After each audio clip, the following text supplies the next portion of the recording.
দেখে নেই বন্ধুরা, আজকের কলকাতা ফাটাফাটে 1 থেকে 3 বাজি রোলিং করবেন 3 ডিজিট স্পেশাল গেম।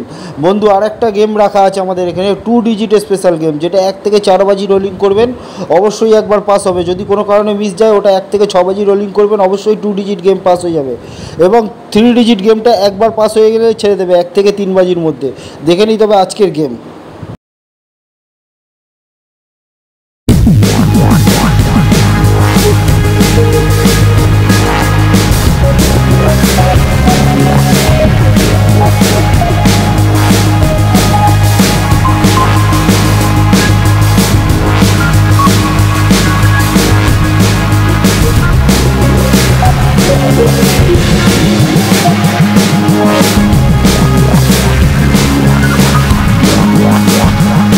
দেখে নেই বন্ধুরা, কলকাতা ফাটাফাটে 2 ডিজিট স্পেশাল গেম 1 থেকে 4 বাজি রোলিং করবেন একবার অবশ্যই পাস হবে, 100% গ্যারান্টি।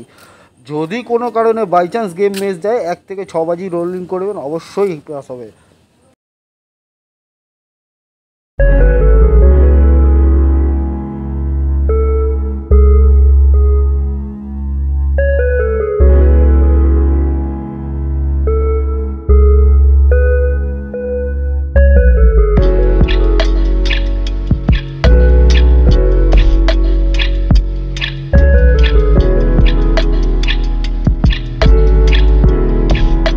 एक तो लाइक और शेयर ठोक दीजिए, महाकाल का दबाकर लाइक और शेयर ठोक दीजिए।